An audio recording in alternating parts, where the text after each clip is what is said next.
And finally, new rule. Although America likes to think it's number one, we have to admit that we're behind the developing world in at least one thing. Their religious wackos are a lot more wacko than ours. You may applaud that. When South Park got threatened last week by Islamists incensed at their depiction of Muhammad, it served, or should serve, as a reminder to all of us that our culture isn't just different than one that makes death threats to cartoonists. It's better. Because when I make a joke about the Pope, he doesn't send one of his Swiss guards in their striped pantaloons to stick a pike in my ass. When I make a Jewish joke, rabbis make kvetch about it, but they don't pull out a scimitar and threaten an adult circumcision. And when I insult Scientology, the worst that happens is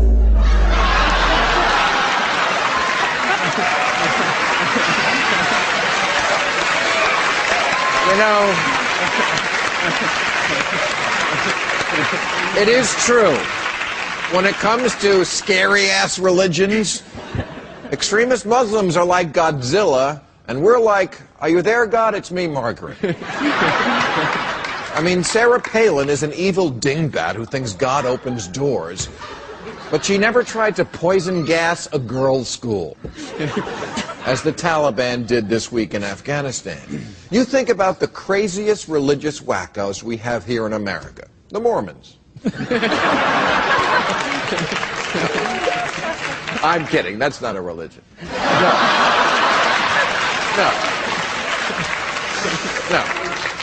Take the worst. The worst is the Christians who bring their God hates fag signs to soldiers' funerals. Can't get worse than that. Now multiply that by infinity and give it an army. That's the Taliban. Now, I've been known to make fun of Christians, but I have the perspective to know they're a lot more evolved than people who target girls for going to school. Why, the worst thing our priests ever do is smother children with kisses.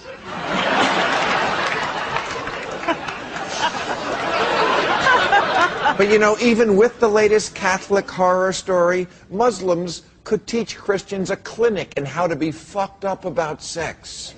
And that's because Muslims still take their religion too seriously, whereas we have the good sense to blow it off.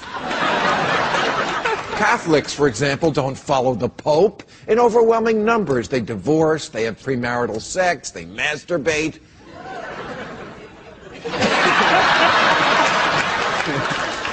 And unlike the Quran, no one here seriously considers following the Bible literally. Guys don't look over their fence on Sunday morning and see a neighbor mowing the lawn and think, working on Sunday? I really should kill him.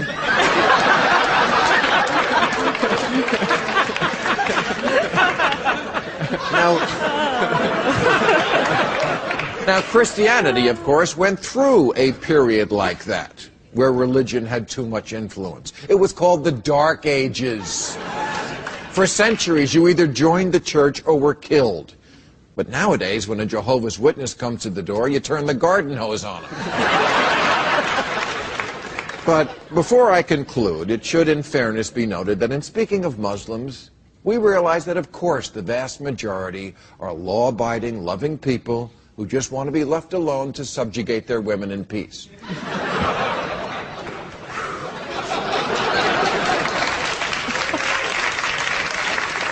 But I gotta tell you, civilized people don't threaten each other. We sue each other. Threatening, that's some old school desert shit. And I'm sorry, you can't bring that to the big city. I'm very glad that Obama is reaching out to the Muslim world, and I know Muslims living in America and Europe want their way of life to be assimilated more. But the Western world needs to make it clear, some things about our culture are not negotiable and can't change. And one of them is freedom of speech. Separation of church and state is another, not negotiable. Women.